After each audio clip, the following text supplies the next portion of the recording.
The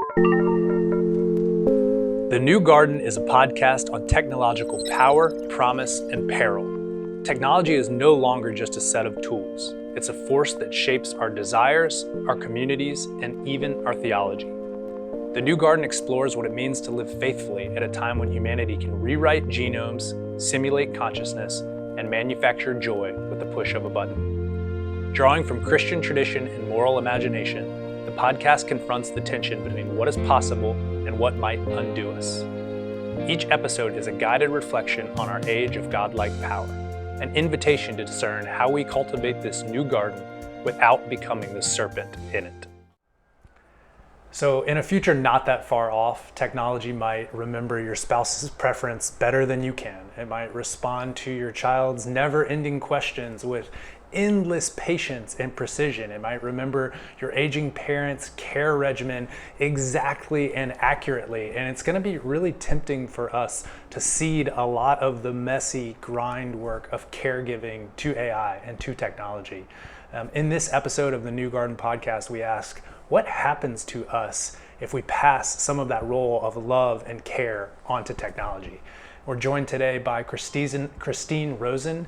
She is a senior fellow at the American Enterprise Institute. She wrote a great book, The Extinction of Experience, which touches on just that. We go deep today on what happens with love and care in the future.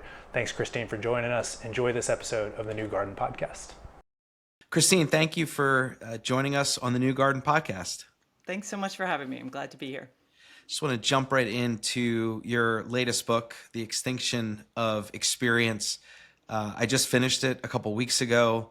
Would love for you to be able to share with our listeners and viewers a little bit about the core content of the book, your main arguments, and just to whet people's appetite who haven't seen it or read it yet.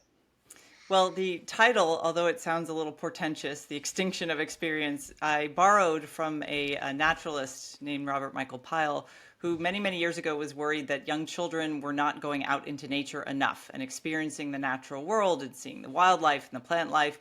And as a result, they would grow into adults who really didn't have any firsthand experience with the natural world. And so maybe they wouldn't care about it enough, care to conserve it and to be respectful of tending to it. And when I had read that essay, it really struck me that we have that experience every day because of technology. There are things that we can do with amazing efficiency, amazing ease, instantaneously, because our mobile technologies in particular allow us to do that. But at the same time, there are lots of individual personal experiences that we no longer have. So for me, it really was an effort to start tallying up those experiences, really thinking about, okay, what has changed? Because obviously technology changes everything and every generation thinks they're on the cutting edge of the newest thing, and then everyone adjusts. So my question in the book, the one I ask over and over again, is, are we adjusting to things that we shouldn't? Are there things that we don't want technology between us and other human beings? And how has it transformed not just our public space and our politics and our culture, but our personal one-to-one relationships with each other? So those were sort of the overarching driving questions of the book. And in each chapter, I kind of dig down with specific examples, whether it's handwriting or whether it's how we interact in public space or the decline of third places where people from all walks of life can meet that aren't home, that aren't work. And so it's eclectic, but I hope it really does strike a chord in readers and get them to think about how their daily lives have changed, for the better sometimes, but also for the worse with technology. Yeah, and thank you for sharing that with us and with the world. And when we put together, the arc of this podcast, the episode, The Future of Love and Care, and it was just such a natural tie-in with what you've created and what you're espousing. And I'm curious, a book is a labor of love and so much effort to bring it about and publish it. What was kind of the tipping point or the impetus where you said, I have to focus on this and I have to bring this to light? So the backstory for me personally is that more than 20 years ago, a couple of friends and I started a journal called The New Atlantis, which looked at technology and culture and some bioethics issues. And I had been writing essays about the early mobile phone, early online dating sites. I mean, this is all before the smartphone had even come into existence and before social media platforms were really big. We were writing about, MySpace and some of the early social media platforms. And over the years, it just started to strike me that behavioral changes and expectations that we had of each other were new. There were some new things that we expected to be able to get from each other and ways we expected to control our own and others' behavior. But for me, it was having children. My kids I have twin boys, they just turned 19. They're out of the house now, but they are watching them navigate this world. And I had very strict rules about technology use, but watching what their expectations were for how quickly they could see a picture that was taken of them, what they would know about a place we would visit before they'd ever been there before because they could see things on a screen, how easy it was to get in touch with other people as they grew, into young men.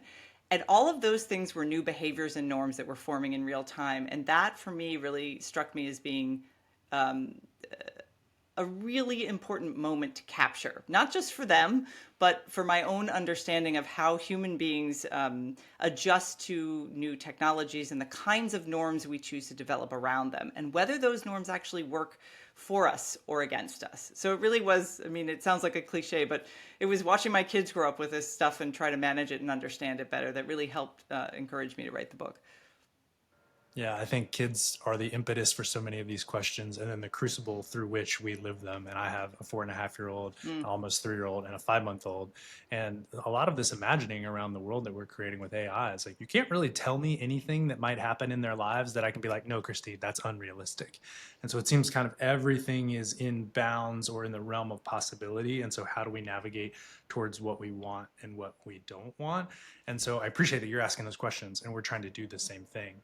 And so I'm curious, when you think about embodied experience, so things like handwriting, the presence and nearness of others, eye contact, which forever has been something that we've focused on with children. What about that embodied experience is so central to real love? So this is the crucial question, because we now have the choice to interact with other people not in their physical presence. And this is genuinely new. This is not something human beings have been able to do at the scale that we can do it now. Yes, we had the telegraph and then the telephone and the radio. There have been precursor technologies that limited space and time so that people could do things they couldn't do before. But what we have now is on-demand interactions. And what that means is that we often forget we have physical bodies, and that we have evolved over thousands and thousands of years as a species to use our bodies to communicate, to understand, to practice empathy, to be able to read other people's signals if we're in danger from them. So all of these things are intuitive in a sense. They are qualitative. They're very difficult to quantify. You can't easily take someone's many understandings of behavior. Like, someone walks up to you and gives you a look. If you're a well-developed human being, you can tell whether that's hostile, sly, funny, amusing, and you don't know why you know what you know, but your body does. And that's why embodied experience, embodied understanding is so important. We give off so many signals not just with our faces, but I talk with my hands a lot. We use our hands, we use our physical bodies. There are a million ways in which we express ourselves to others, and we have lost those. We've flattened those with our use of technology. It's been a trade-off. We can communicate. I can text a friend who lives in Japan right now and get a response. I can FaceTime with that person if they're awake. And that's great, because that's something we couldn't do before. But what my concern is, because as a member of Gen X, I'm not hybrid who did not grow up with this stuff, but has come to it as an adult and is adjusting. I worry that too many people will choose the ease and the convenience of the mediated experience over the face-to-face, because it can be difficult to leave your house and go sit down with someone over a cup of coffee and have that conversation. But what we know of memory and human behavior and all social science research is that will be a more qualitatively meaningful experience if it happens in person. So now that we have the choice, are we more often making the convenient mediated choice of interacting, or are we actually making the effort to see each other in person because of the value of those connections? This theme of mediated experience is an important one that your work has covered.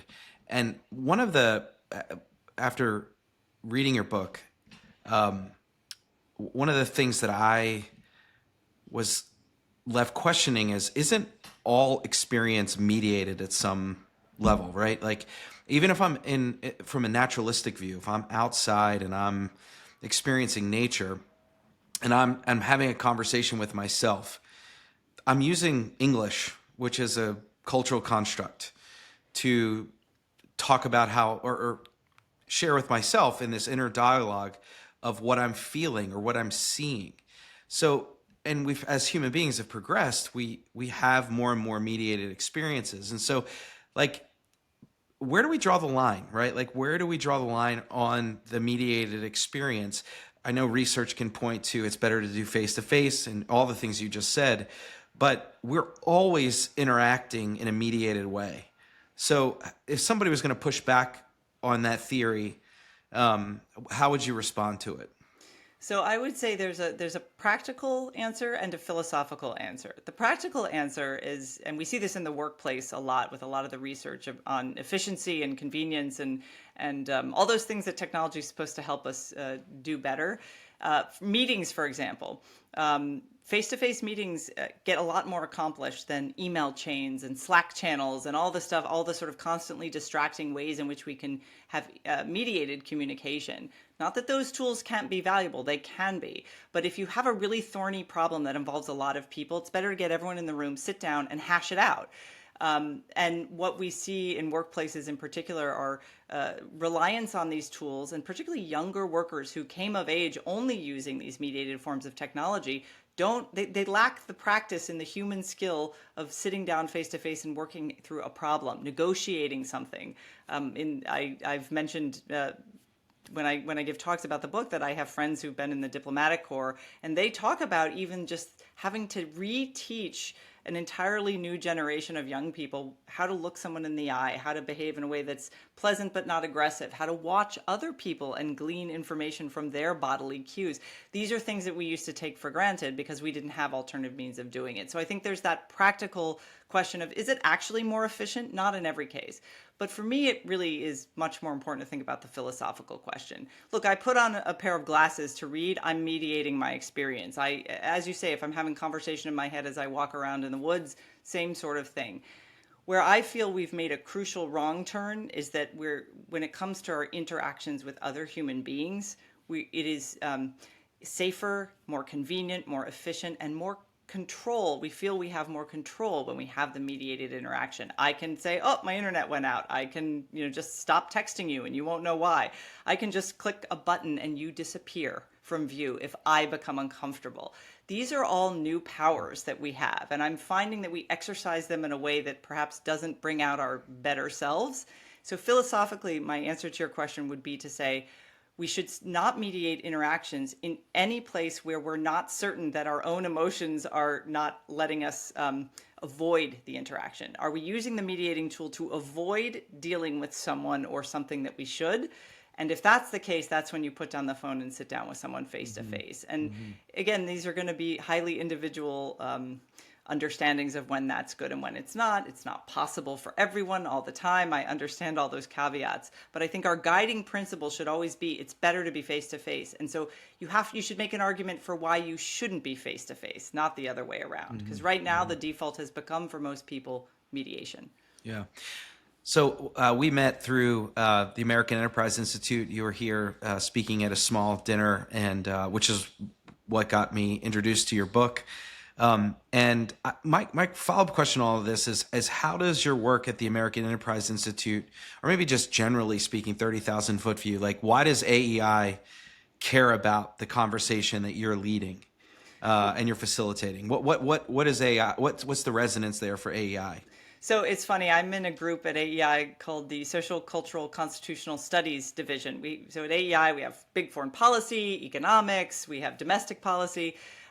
We call ourselves sort of the island of misfit toys. So I'm a historian by training. We have a classicist. We have some legal scholars. We have people from political scientists, some pollsters. So we're a very eclectic group. We largely, though, are interested in questions about human behavior and how human behavior can help policymakers in particular, a better understanding of human behavior, help them make better policy. So unlike a lot of my colleagues who do very direct, sort of studies of particular bills and things coming before Congress, I don't do a lot of that. I actually tend to do broader research studies like this book and others. And I think the value there is it's more scholarly and academic research, but it's also has, I hope, a practical implication as policymakers think about things, for example, like having age limits restrictions for social media platforms. That's something I've been an advocate for.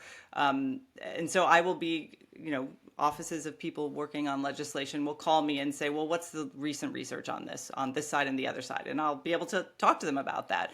I don't lobby for legislation. We don't do that. We're a nonprofit. But it is, I hope, a valuable resource outside the academy, in a free market sort of context, which is important, I think, because we deal a lot with the industry. I've sat down across the table with representatives from Meta and other tech companies, and they do need to hear from the perspective of parents and historians and social scientists who will say to them, you're promising your customers this, but here's what's actually happening.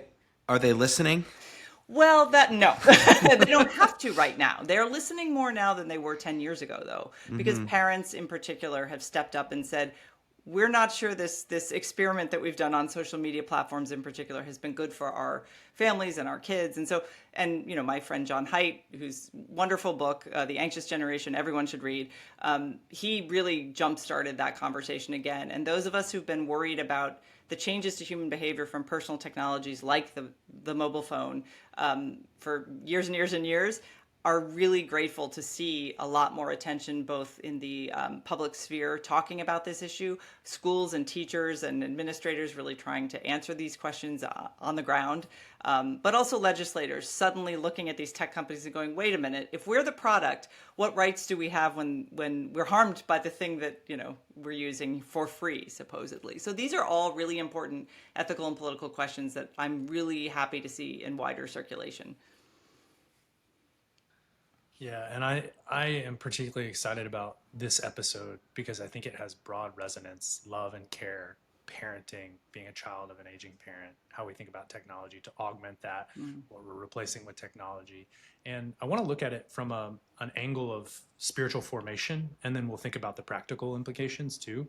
But you mentioned some of this around, are you having a conversation in a mediated way because it's emotionally engaging and maybe a little bit messy? And some of the elements of caregiving are a grind and they're messy, and we might wish that they would move faster, that we didn't have to do them. But how does that shape us, and how are we formed through that consistent, attentive grind of caring relationships for family members? So this is really important because if you look at how much time we all tend to spend on our devices, smart mobile phones in particular, but screens in general, it's most of our waking hours for most people. It's on average, 8 hours, 9 hours you're staring at a screen. That's time that you're not turning your physical body and physical presence to another human being. Or you're sharing physical presence while really being drawn to what's on the screen versus the people in the room. And what that means for caregiving, a practical example everyone has seen. Person pushing a child in a stroller, and instead of interacting with that child, even a child who isn't verbal yet, but pointing things out so that they hear what words are and they hear your tone and your inflection and have your attention, and then they respond. And instead, you see someone on their phone pushing the stroller. You see at the playground a lot of people not really paying attention but buried in their phone. So that is just absenting oneself from physical presence in caregiving. And everyone thinks, oh, this grabbing a few seconds to check my email or to text someone, that's not a big deal. But it accumulates over time and it creates habits of mind, and we are what we do every day. That's character formation. So my concern is both as for parents and for caregivers of older parents, which is the stage a lot of us, certainly I'm in right now. You actually need to just spend time with people. They're not always going to be able to have that difficult conversation with you just because you popped over for 10 minutes in between running errands. You have to go, you have to sit, you have to listen. And that's something that, again, habit formation, habits of mind, if we grow up in an environment and raise children in an environment where they expect everything on demand, immediately convenient, easy, without any sort of waiting, with no patience expected, what happens when you drop that adult into a situation where they have to sit in a care home waiting for their parent who might have some form of dementia to even interact with them in a mild way? You don't. That's where you see these tragic cases in countries with aging populations like Japan.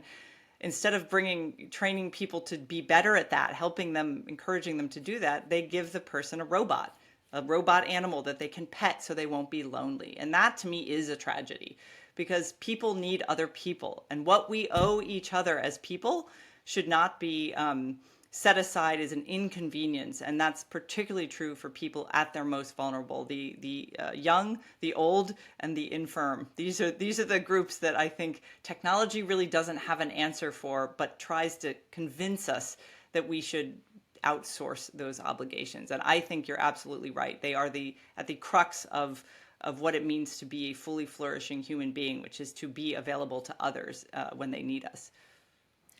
And I feel like the conversation we're having so far is both important, and it's also the like 2023 to 2025 conversation. And I'm curious about the 2030 plus conversation, where you started to go there with the lifelike robots that we're using for companionship. But I imagine a world where my daughter, who's 4.5 now, by the time she's 8.5 or 10, she's got something that looks like a doll that has an endless memory of her preferences. It will never get tired of talking to her. It doesn't have to go to work like I do. And it's going to feel like an oracle and an endless resource. My wife might get home at the end of the day and need to unload about something from work. And I have a finite attention span for that, and then my own needs. But she might be able to interact with a bot that has a perfect dialed into her preferences and what she needs emotionally in problem-solving brainstorm at the time. And so I feel simultaneously this flicker of hope when I contemplate that, because it seems like it'd be quite useful in many ways, but also this like, oh, but like, what's my role and what's getting outsourced there? And that feels icky, and like, will I matter? And like, what does that mean? And what should we be excited about? What should we be worried about? And how should families be navigating that? So the friendly chatbot conversation is one everyone should be having now, because there are lots of children using these things to very ill effect, and there are very few studies about the impact on them, although the ones we have are incredibly worrisome.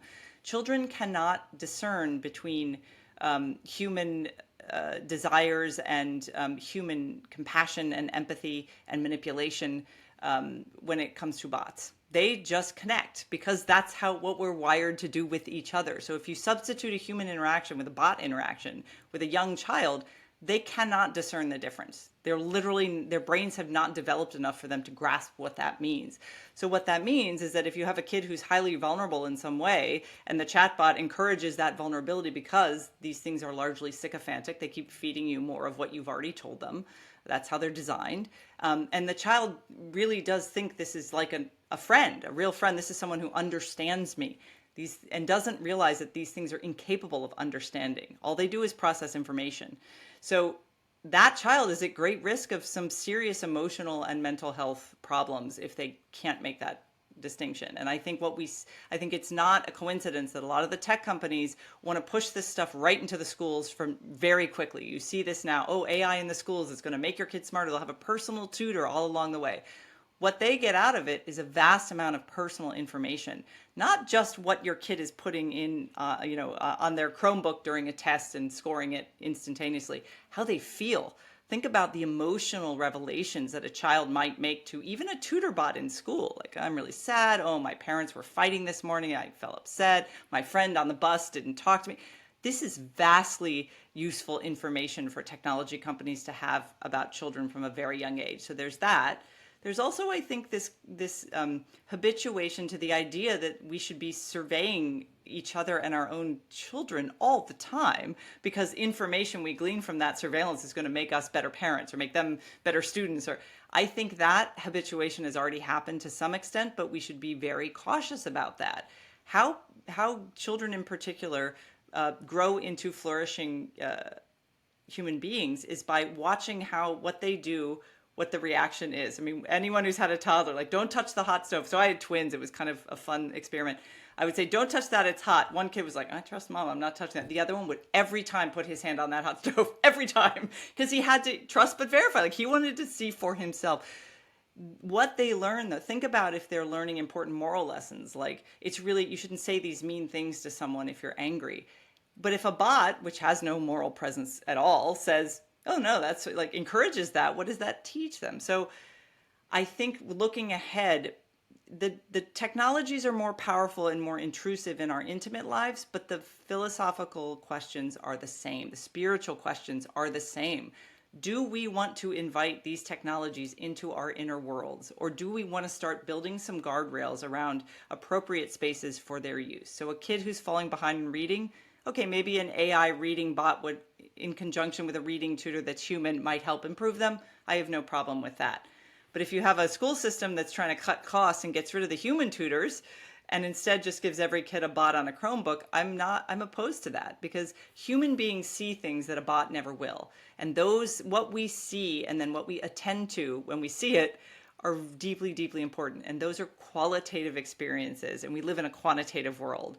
And I think one of the things parents should insist on when it comes to kids, and particularly in educational spaces, what's the qualitative thing that might be missing there? The thing that an ed tech company doesn't want to sell you because it can't be sold through technology. Sorry, I really rambled on that answer, but it's such a great and important question. There's a lot to say there.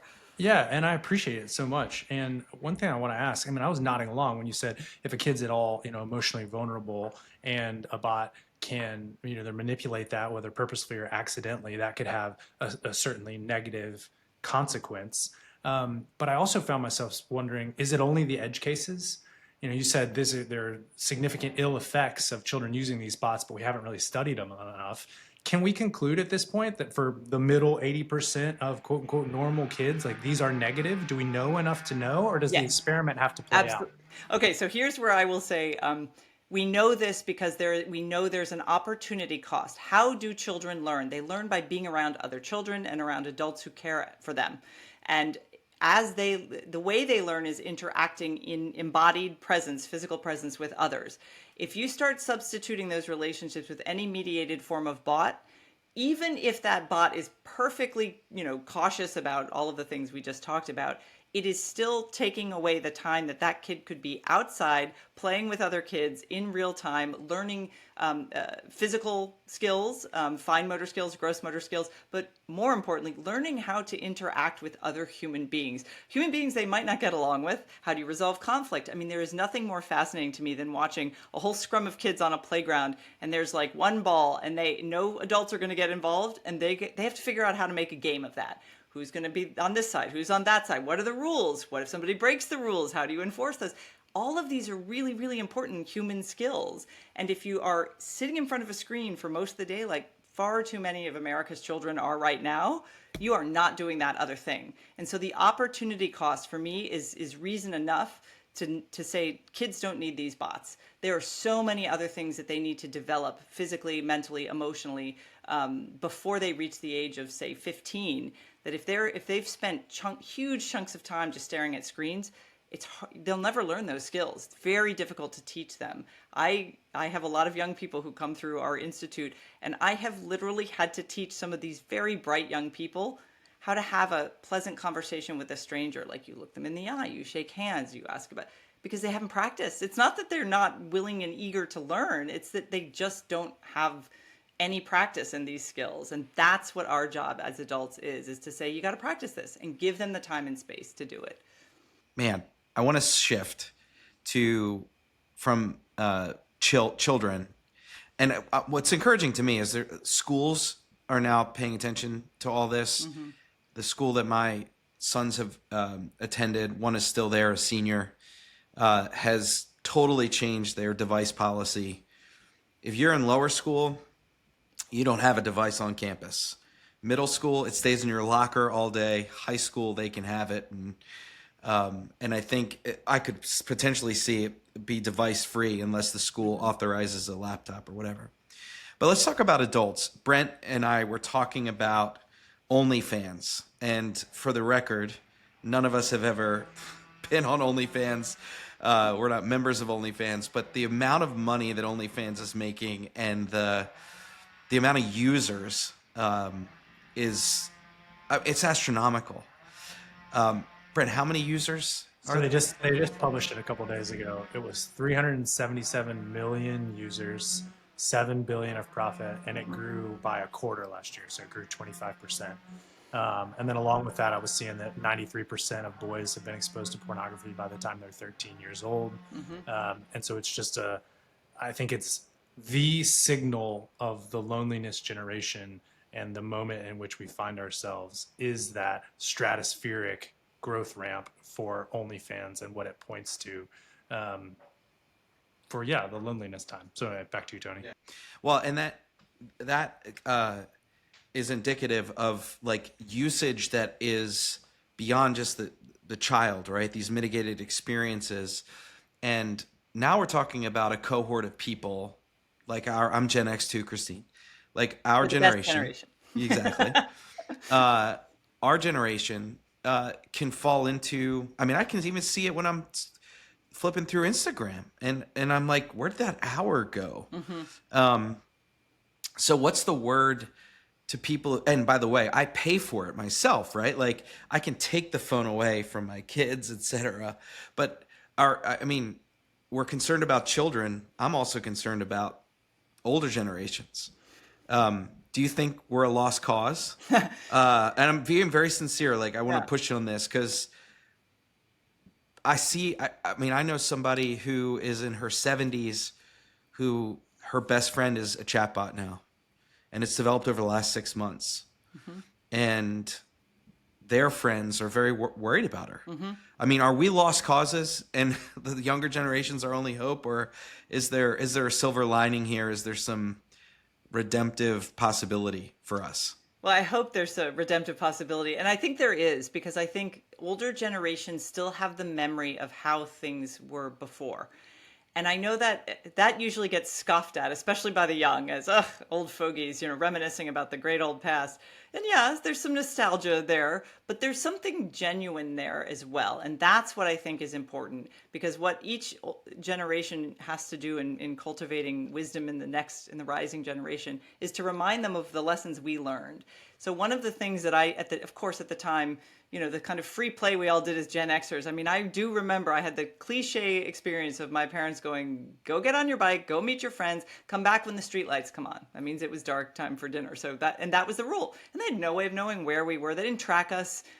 We got into all kinds of mischief, but we also learned a ton and had a sense of competence and a lack of fear. Sometimes we should have probably been a little more cautious, but all of that is impossible to find unless you actively create it now for children, because the default is, safetyism, keep them inside, learn, you have to learn, this kind of aggressive attempt to make productive every hour of childhood. I mean, all of these impulses, many of which had, positive messages at the start, have changed childhood. But for adults, we know better.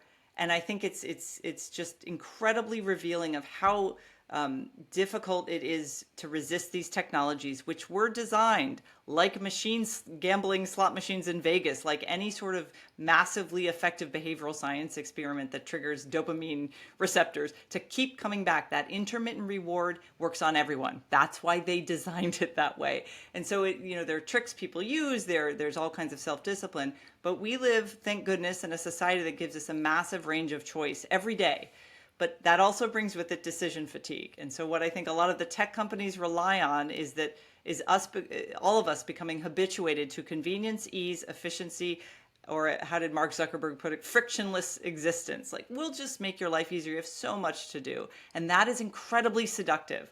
The message of any person of faith, person of character, is to say, you know what, actually figuring out how to do the hard stuff is part of what makes you a better person.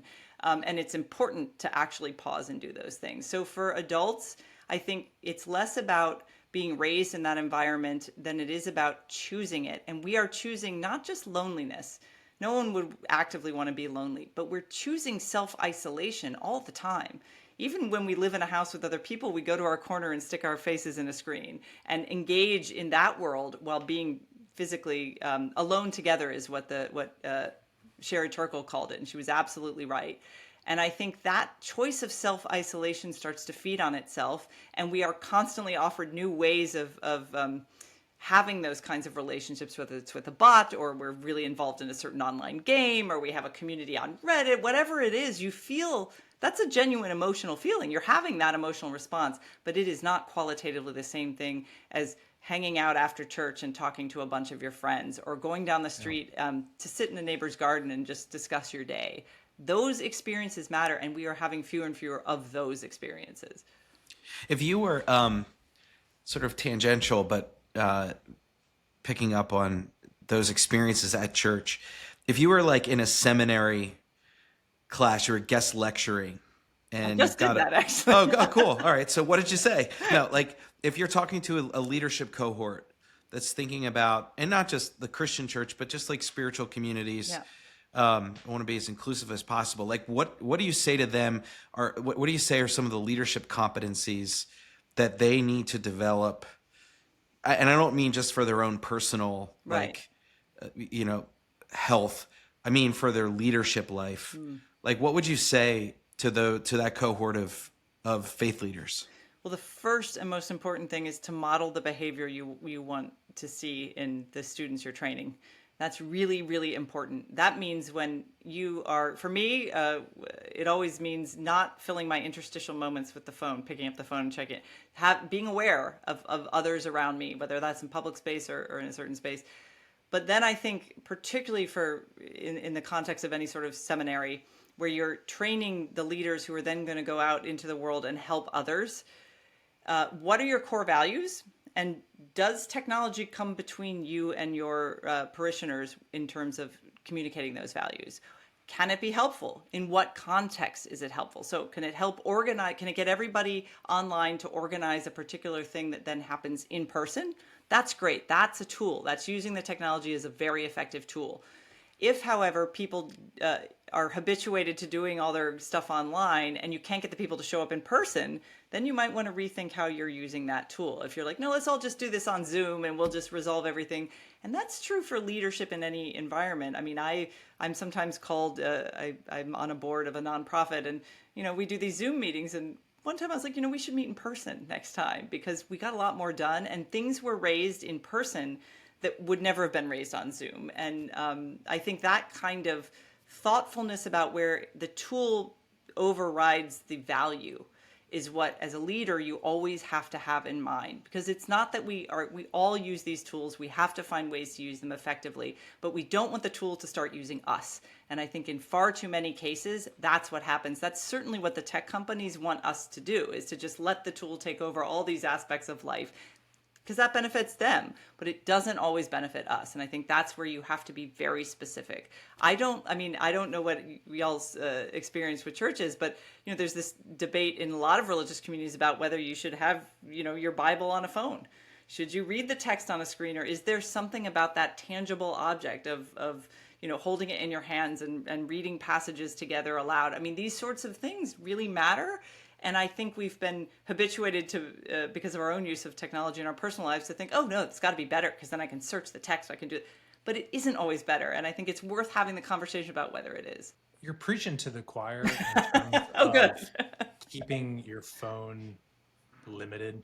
Yeah. Mine's in black and white, severely limited, almost completely cut off social media. At times I feel like a total weirdo there, and it's countercultural.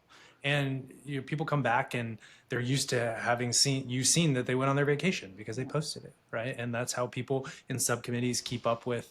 I'm a Carolina grad, Carolina Tar Heel basketball, because they're in the subcommittee on Twitter or X or some way. And my counterpoint to some of this is recognizing, yes, they're designed with billions of dollars in sophisticated behavioral economic functions to addict you and to keep you coming back. But also, you said it, there's a lot of choice, and we all bought the phones and we all keep using them. And so sometimes I hear this line of logic and I'm like, well, people just seem to like it. They seem to think it's more interesting than whatever else is going on in their house. And they want to go to the corner and use it because they enjoy the information and they enjoy the connection. And so who are we to say that it's wrong and it's worse? And how do you counter that when it feels contrary to elements of the human existence, but also people are choosing it over and over at an increasing frequency? So, no, this is such an important question because I get asked this all the time in some variation. It's like, don't you just want to be a scold who takes the good thing away from people? Or I grew up in a small town and there was nothing to do, and if I'd had a phone, I would have been so much smarter and better, blah, blah, blah. Okay, I think the only question that matters is, does your behavior reflect your values or doesn't it? And the tools that you use, whether that's a television or a video game or a smartphone or a social media platform, do those tools make you the person you want to be? Or do they prevent you from becoming that person? Do they distract you from the people around you who are trying to help you become that person? And in each of these cases, I think the ease and the convenience and the allure is impossible. You cannot. I see it with kids all the time. I teach college students every summer. If you put a phone, I don't have no laptops, no phones in my seminar because it's a seminar. We're around a table and we have discussions and everybody has to pay attention. Everybody has to participate. One person picking up a phone isn't just going to be distracted, him or herself. Everyone around that person's distracted. Everything about that, there is no way to compete with that as a human being. I literally, as a teacher, cannot compete with that phone, and I'm not even going to try. So I ban it. And I think for each of us individually, yes, you can go down that rabbit hole on Instagram and spend, I don't know, 2 hours and it feels like 2 minutes. But a day later, can you remember a single thing you saw on Instagram? If you spent 2 hours sitting across the table talking to somebody you would remember at least one or two things from that conversation. But you remember very little when you go down the rabbit hole online. Why is that? It's because of how our brains work and how we encode memory and how experiences, when they're embodied and in physical presence, matter more. And I think the people doing a lot of interesting arguing on this part are actually artists who understand radically now, especially with AI entering a lot of their space, that they need to really value the human. You'll see there are hashtags now on social media sites that are like human-made art because there's so much AI slop. But that's important. What they're attesting to is, look, humans are weird, quirky, difficult creatures, and we get bored. How we deal with that feeling tells us the kind of person we are. And so as we think about our own behavior as adults, does that mean we're not going to be distracted and want to do something on our phone when we really should be reading a great novel or paying attention to something? No, we'll all succumb to that. But we should have an awareness that we're choosing it. And right now, for a lot of people, I don't even think they understand it as a choice anymore because it's so constant in their lives. Yeah, yeah. And I often think about the social media consumption as the empty calories of emotional connection. Yeah, it's like fast food for your brain. Yeah. I think digital fentanyl was the phrase that a former congressman used to describe TikTok when they were investigating. Sort of, it's like, it's digital fentanyl. Digital fentanyl. I'm writing that one down. That was good. What about not digital fentanyl? What about not empty calories? But what about deeper emotional connection and emotional engagement? And I've done plenty of men's work and been in spaces where a lot of men get to a stage in life and they realize that they were never taught or exposed to ways of being in touch with emotion and emotional development. Maybe they're told that some emotions are not okay for them to experience from a very young age, or to stamp others out. I wonder if you could imagine a world where AI becomes better at helping us meet our emotional needs than maybe some of the people in our immediate sphere and immediate circle are. And is there a flicker of promise and hope there? Or do you remain on the, no, I don't think it can take us there? Like, is there a ground where deep emotional work can happen and processing and help us have some of those unmet needs that we are confronted with in society and have those met? So I think even it can't yet, but even if it could, we should be cautious about choosing to do it that way. And here's why. I know there's been, for people particularly who do, cognitive behavioral therapy, there have been some useful tools with therapy chatbots, particularly with people with specific kinds of phobias, where they're able to kind of use the chatbot to remind themselves of their tools that they already have in their arsenal, which a human therapist has worked through with them and they understand. So then in a very limited context, I can see that being useful. But even if they become highly sophisticated, one of the things we have to do to be fully flourishing human beings is to understand our own and others' emotions, and to understand that we can only control our own emotions, but that we must also deal with other people's emotions. And one of the things I think that the ubiquitous technology mediation has done to several generations now is to train them to mistrust their own emotion. So you're always encouraged to react to everything immediately. Like, you see something, get angry, get happy, get sad, like, dislike, do a thumbs up, thumbs down. Constant bombardment asking you for your opinion, but rarely actually asking you to sit with a feeling. And sitting with a feeling can be a deeply unpleasant process, because first you have to identify, like, am I happy or am I kind of anxious? Am I angry, or am I actually really sad and I'm using anger because I don't want to deal with the sadness? So that's part of being a fully flourishing human. Now, a prompt could be designed for a chatbot to ask you all those questions, but it's asking you. You're in this kind of role of being guided. What you have to Where learn. does it live in your body? Does it have a Exactly. color? How are you Yes, experiencing it? exactly. So I think identifying, we do this with kids all the time. You see those posters on the wall, like all the different facial expressions, like which one are you feeling right now? That helps them learn, oh wait, I'm sad, I'm angry. And then to say, why am I angry? Should I be angry? Is this worth being angry about? Processing feelings. This is why I think you see a lot of higher rates of mental health challenges, particularly depression and anxiety in younger generations, because they're constantly being asked how they feel, but they haven't been taught how to sit and understand that. And I think the promise of technology companies, whether it's AI chatbots or the sensor technology that's coming down the pipeline, is to say, you shouldn't have to do that. That's hard work. Let us do it for you and tell you how you feel. And that is what a lot of apps already do. The Aura Ring is like, oh, your blood pressure spiking. Your wife must be bothering you again. Like, it's this sort of, it's ridiculous, the assumptions that are made, when what we have to do, the work we have to do as human beings, is figuring out our own emotions. And that requires patience. That requires a lot of discomfort. It requires sometimes feeling bad for a little while and understanding that that's part of what being human is. And this relentless, cheerful pursuit of constant happiness and productivity that is sort of part of our American spirit, which can be really good in some ways, can also be relentless in others. And so I think slowing down and teaching, particularly the young, but adults too, and I think you're right to point to men here, who might have been socialized to think that even showing emotion is a waste of time or something they shouldn't be doing. But understanding their own emotions is really crucial. They should absolutely be given the time and the space and the tools to do that, because it helps them be better people. And I worry about that a lot when I see the amount of time that each new generation is spending in mediated form, rather than like learning that from other people who've learned it themselves. Christine, every time I've interacted with you, so the first time at that dinner and then your book and now, like, you have a prophetic voice in this space that's really convicting. And it's convicting for me personally.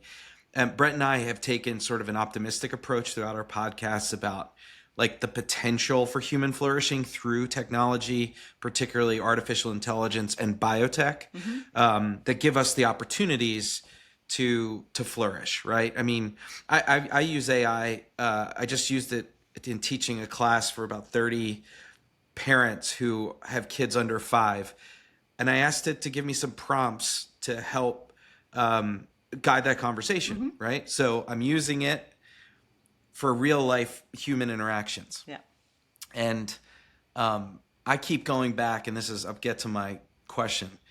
I keep going back to, as a Christian, like the core theological conviction of a Christian is incarnation, is embodiment, like God, defying everything we possibly know about God, chooses human form and flesh and interacts.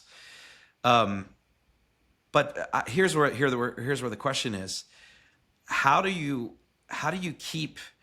And we've touched on this a little bit, but how do you encourage people to say no to these things and lean in? That comment you made earlier about, does our behavior match our values? I mean, it's so addictive and so easy. And you're right, it does feel a lot better to interact with chat than it does with a hard person in my congregation, right? Like, so like practically, like disciplines, like give me like 2 or 3 for our listeners, like very concrete disciplines to make those choices. Sure. I mean, the overarching thing I always say is choose the human. And that sounds kind of cheesy, but it's actually something you have to choose now, because many times you can go to the CVS checkout kiosk, or you can go to the person behind the counter. Maybe you're in a hurry, you take the kiosk, but you know what? Go have a conversation with the person behind the counter sometimes. So choosing the human overall, but very specifically, there are a couple things that I try to practice every day that have helped me a lot. The first I alluded to, interstitial time. The moments in the day, you're waiting for a friend, you're waiting for the bus, whatever. Just you have a minute or two with nothing to do. So you do a couple things. Do nothing. Look around. Just feel how you're feeling in your own physical body at that moment. Just like be like, Why is my jaw clenched? Oh yeah, I have a big to-do list in my mind. Or, oh, look at that interesting person. That might be my neighbor. So look around. Or bring something to read, that's a physical object, not your phone. Keep that phone away in those interstitial moments. If you try that for a couple of days where you really are disciplined about it, you'll find transformation in your own sense of just going through the world. You'll notice more. You'll feel like things slow down a little bit. You'll feel a little less frenetic a pace. So that's one thing that I found for myself very useful. The second thing I would say is try to go analog when you can, just to remind yourself that you can do certain things. So get out a paper map and try to figure out where you're going from point A to point B. Like, that's alarming. I did this recently. I was like, and I have pretty decent map and sort of wayfinding skills. I've lost them. I'm like, I need to practice that. Just like I make my kids practice driving, even though they largely take the bus around the city. Like, get behind the wheel of the car. So find those analog things. And the third thing I'd suggest, and again, this is really just from personal experience because I have a long time practice in this, find a hobby, something that you can do with your hands that does not have any technology mediation in it. For me, I teach and train martial arts. And so obviously no phones, no nothing. Like you're on the mats, you have to be focused because you could get hurt or hurt someone else if you're not. So you have full attention for that time when you're training and when I'm teaching. You have to be focused all the time. But I have a friend who, honest to goodness, he just whittles things. Like he literally just he whittles. But it occupies his hands, his mind, but in a relaxing way. So everybody, some people garden, some people cook. There are a million things you could do. Musical instruments, people play musical instruments. Any of these things, though, takes you back into your body, your physical body, often requires some discipline or practice, which is adults in particular, really important to constantly be an adult who's learning something new. It's good for us to always be a beginner at something. And finally, it just slows down. Again, it slows down the pace of something. If you have to cook an elaborate meal, it takes time and planning. If you have to, learn a new technique in some sport or martial art, it takes practice over and over again. And you have to fail, and your physical body and your mind are working in concert without distraction. And those are the sorts of things that I think we should all try to find in our daily lives. I don't know if I've ever met a scholar who's also into martial arts. That is pretty cool. That's amazing. I'd like to do a podcast just on that. Oh, yeah. I could talk for hours about Aikido. It would bore your listeners to tears, but yeah. Awesome. Yeah, thank you, Christine, for sharing those. And I'm also curious if there are boundaries you'd recommend for parents, caregivers, communities navigating AI, specifically in caregiving roles. That's a great question. I mean, I think first and foremost, do not introduce AI into an interaction where a human could do it just as well. So for young children, particularly the very young and the very old, I would caution against AI unless absolutely necessary. First, because we don't have good studies yet about its long-term impact, particularly on children. And I think for older people as well, it's not a substitute for the human, and loneliness tends to be the real concern there. Like having others physically, in their presence, showing up for them in their lives on a regular basis. So one thing I would caution parents about is how quickly AI might be coming into your kids' schools. It's not that it's not useful or can't be a useful tool, but talk to the teacher. And I did this pre-AI. I did this with some of the computer programs they were bringing into my son's elementary school at the time. I said, okay, so what does it do?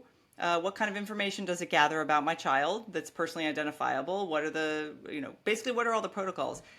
None of the teachers could answer those questions. And I bet your teachers can't either, because they're being force-fed and given a lot of expensive AI tools to use and being told, oh, it's going to make your life easier as a teacher and the students love it and love to do.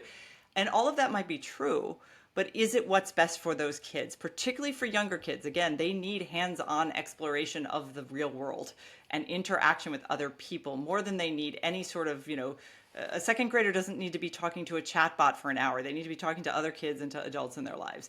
That's a more useful developmental tool for them. So I think asking those questions as a parent, that is your responsibility. And you have to, and they're uncomfortable conversations. I went all straight to the top with mine until it turns out one of the free ed tech that the DC public school system had been given was gathering all kinds of information that legally they were not allowed to about children. And that had to be shut down.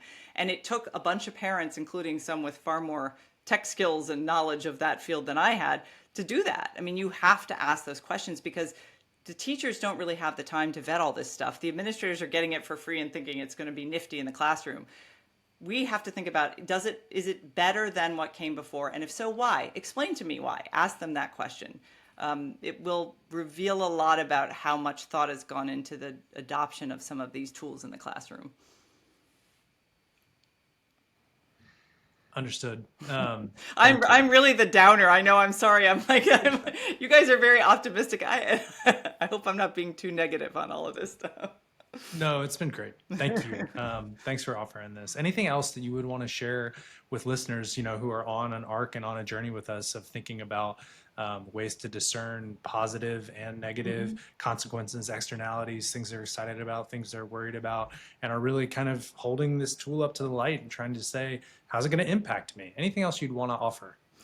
So I think that it's interesting because there are groups that do this with every new technology, the Amish in particular, where they don't fear new things. But what they do is they sit down as a community and they say, here are our values. Here's this new thing. How is this going to change possibly some of our values? So the reason they use certain tools, like they'll use telephones, but they didn't bring the telephone in their house because they understood that the visiting time that they spend with each other and with other families is crucial to the bonds their community forms. And they thought, you know what, if you had a phone, you're not going to go next door and sit on your neighbor's porch. So let's not do it. We'll just put it over there, or we'll go to our non-Amish neighbor's house and use their phone. So that, again, seems like a small choice, but massive community impact for them because they knew what their values were. And so I think one of the challenges today for a lot of people, particularly for people who aren't embedded in a healthy spiritual community, is trying to create those from scratch. I would encourage people to realize they don't have to start from scratch in asking these questions. There's lots of tech theorists who've asked them. Neil Postman was asking this stuff about television even before the internet. I mean, we've had thoughtful people and thoughtful communities like the Amish go through and make these choices. I'm not going to become Amish, but I do go through a list of some of the questions that they ask when I thought about, okay, well, can my kids start doing a little Minecraft playing, in junior high with their friends? Okay, well, yes, but I don't want them on a server with strangers. And so it turns out the compromise was when they were old enough to have a little video game time, a friend's father built a kind of little geofenced server just for the kids playing there. So it was safe. It was protected. Everybody knew everybody else. So if there was conflict, they could deal with it. And they didn't get involved in any sort of sketchy internet stuff on the side. So again, I think having your values very clearly defined, and then every new tool, whether it's an AI chatbot, whether it's an Echo device or one of these other things, which no one should have in their house because they're constantly on, you ask, is this going to make my life easier? Yes, but is it going to undermine any of the things that I value for my family, for my community? All of those questions have to be asked now. We cannot assume that these new tools are all good. I have this phrase I'm constantly repeating, which is that every new thing is not necessarily an improvement. Sometimes it's just a new thing, and sometimes those new things contradict the values that we've already tried to establish, particularly in our homes and communities. Mm-hmm. Christine, before we wrap up, I want to tell our listeners to get your book, The Extinction of Experience. You go more in depth than even what we've covered here, but you've covered a lot of ground and really appreciate it. For those who are beyond your book, where are places that you would suggest people go who may resonate with what you're saying and want to be part of your cohort, want to be part of what I'm going to call the prophets of our time? Like, where would you encourage people to go, to listen, to read, to pay attention to? So, a good place to start is with my friend John Haidt's After Babel Substack. It's free to subscribe. And what he does, I've written for him, what he does is gather a lot of us who are thinking and talking about these issues, especially parents, but not just parents. I wrote something for him about daydreaming, like the disappearance of daydreaming. He has a wide and eclectic range of people all thinking about technology in these new ways. A lot of good stuff on AI. He himself, he comes from the left. He's a social science researcher. He has become increasingly more skeptical about some of the uses of these tools, particularly for our politics. So I think so After Babel on Substack, I would recommend everyone read that. My friend Nick Carr has a wonderful Substack as well called New Cartographies. Nick is the one who wrote his Google, The Shallows, which is basically a book that grew out of a question he asked couple decades ago, is Google making us stupid? So he's another very thoughtful critic of technology. Sherry Turkle, another great writer. All of her books are good. She just is reissuing one of her more recent books. It's 10 years old now, about conversation, the art of conversation. She wrote a new preface to that, which is very good. So those are all people, and then go back and you can read the greats. You can read Neil Postman. I mean, Amusing Ourselves to Death and Technopoly are both well worth reading still for the questions they raise about the ethics and morals. But those are just off the top of my head some of the people who I know I read everything they write. So, Christine, thank you so much for being on the New Garden podcast, and thanks for your work. I feel like it is incredibly countercultural, and I mean this sincerely. I'm going to continue to pray for you and those in that cohort because there's a lot of money and a lot of energy that's pushing against that prophetic voice, and so I want to be Brent and I both want to be your champions in this, even though we're optimistic. Yes. I appreciate your optimism. Yeah, so thank you for it. And I appreciate you bringing us back down to earth. But thanks again for being a part of the podcast today. Thank you so much. I still have digital fentanyl underlined from what was a very compelling, convicting episode. Yeah, totally. What stuck out to you? Okay, so every time I want to fly into the AI future, I feel like I engage a conversation partner that brings me back down to earth. And what really struck me, I think the most, and this was just like really personally convicting because I spend so much time engaged with technology. But the question that she asked about, does my behavior match my values? And I brought this up in the podcast, but like the doctrine of incarnation for a Christian is paramount. And the idea that God would be embodied to experience human life, totally motivated by love for creation. Meanwhile, so that's a value that I hold high. Meanwhile, I scroll for an hour on Instagram, or I find myself in a rabbit hole conversation with chat about something totally random. And she really, her articulation of some of these challenges, I think are deeply rooted in Christian theology. And so that pushed me, I think, Brent, to really consider, okay, I have these theological convictions. How are they actually being fleshed out in my life? And I'm an optimist on all this stuff. I am a little more pessimistic right now, and certainly convicted. How about you? What was digital fentanyl? But what else? I appreciate the choose the human adage. Yeah. And in all of these, Jonathan Haidt talks about it in, I'm blanking on The Anxious Generation. Yeah, Jonathan Haidt talks about it in The Anxious Generation. We're part of a massive, unprecedented experiment that's unfolding in real time.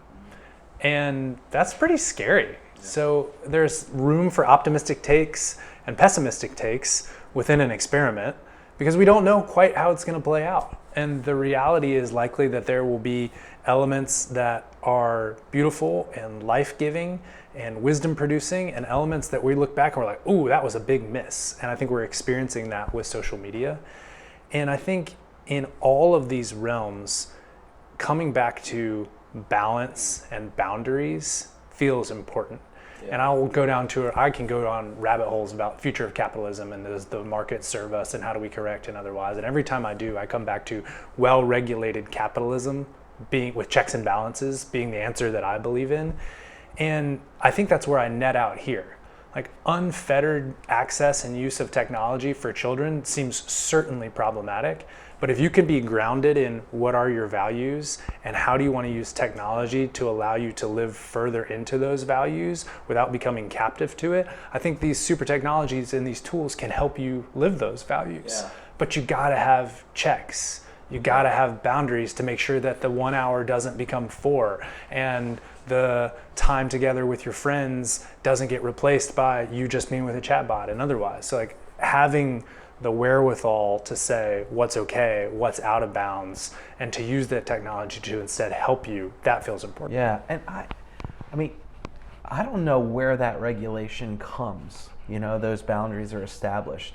I find it really interesting because she's at American Enterprise Institute, which is a center-right think tank in DC that really is influencing policies that's pro-market. I think they're, if I were to describe it for those unfamiliar, they're libertarian sort of on every social view, but very, very pro-market. And which is why I wanted to ask her the question about how this is interacting, because I do find it very interesting that here you have an incredible scholar, someone who's been thinking about this for a long time, and Christine, who's in a very pro-marketplace space. And to me, there's a lot of friction and conflict between, I'm not saying with her and AEI, I'm just philosophically, with some of the stuff that she's saying versus the $100 billion the big five companies have invested this last year in AI advancement and R&D. And I was sincere at the end of the podcast. Like, I mean, there's going to be powerful forces that are going to press against her narrative and her prophetic, I'm calling it prophetic on purpose, her prophetic voice in this space. I don't know who wins that battle. Like, I worry about that. Yeah, I mean, a lot of the things that we know that we need to flourish as humans are free and abundantly given. Like, we know we need to sleep enough. We know we need close tribal or community relationships, sunshine to move our bodies, laughter, and otherwise close connection. You can get a lot of those without paying $1. And the market will tell you you need an 8 sleep pod and an eye mask and earplugs and everything else to be able to sleep okay. It'll sell us solutions to these things that used to be free and abundant. But at the end of the day, she's talking about a path that's choosing less. Choose less engagement. Choose less time with the market, scrolling on your phone, being served an ad, buying something. Be together with the human.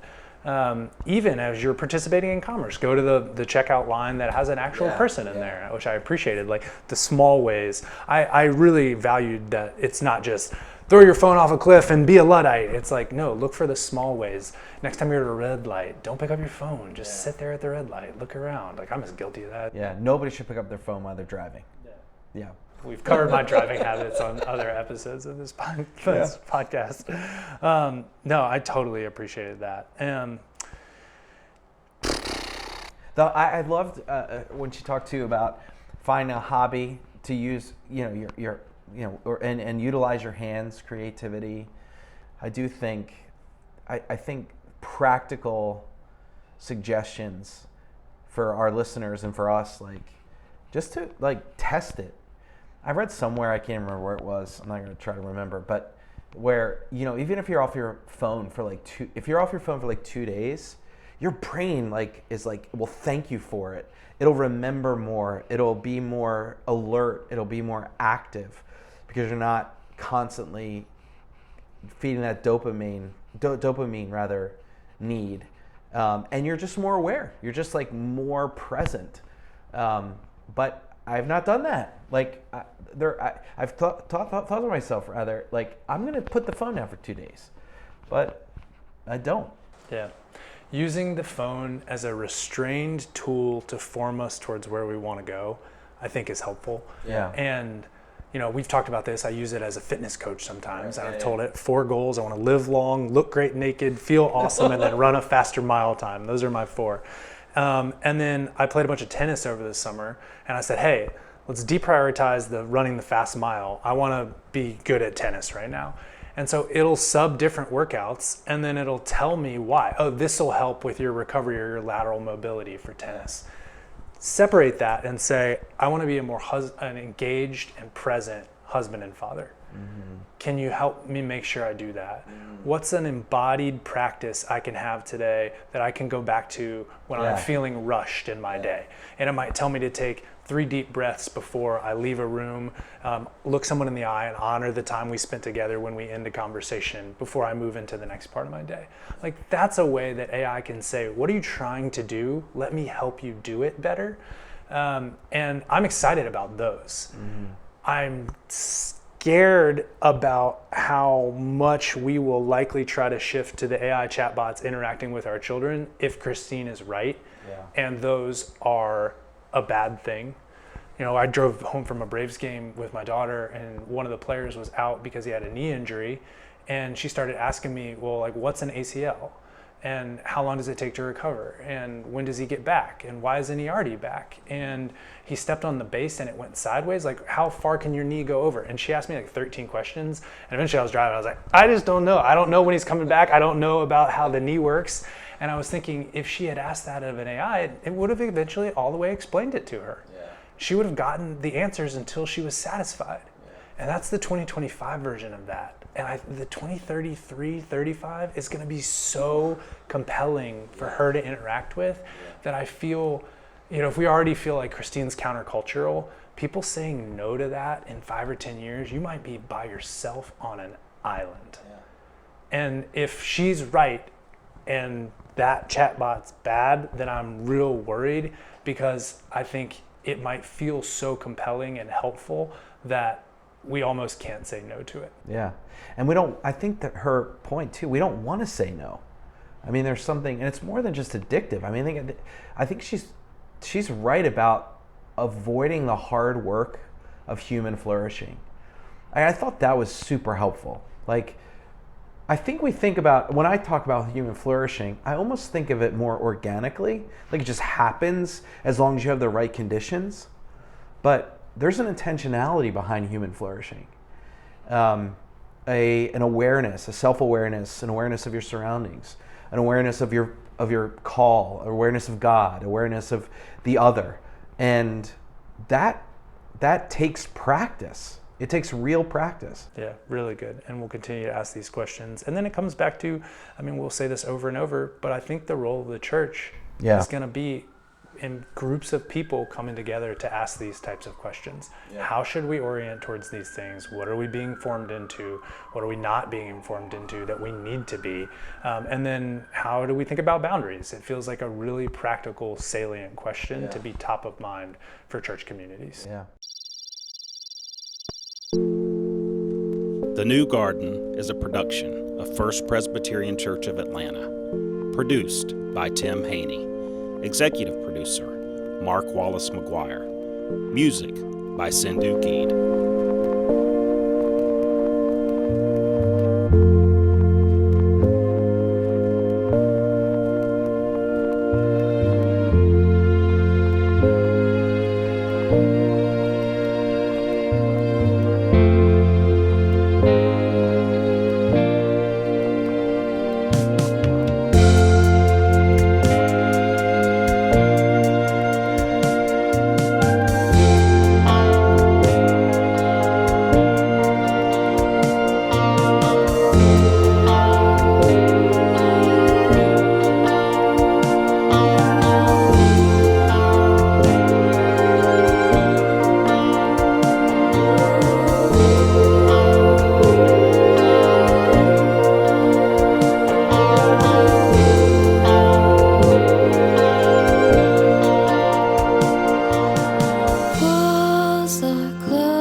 Seeing eyes swallowed by their pride.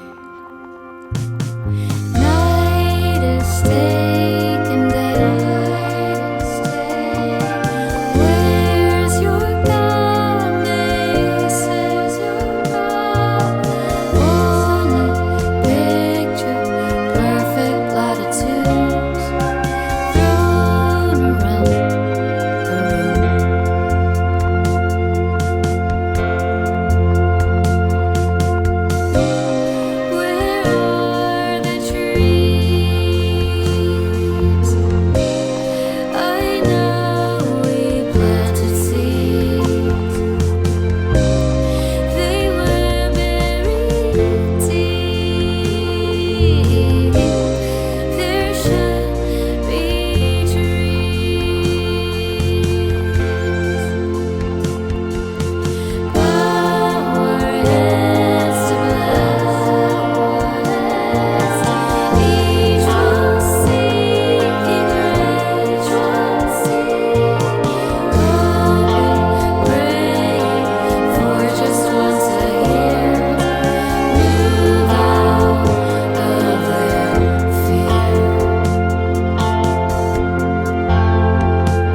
holding fast when everyone's gone. Can't you see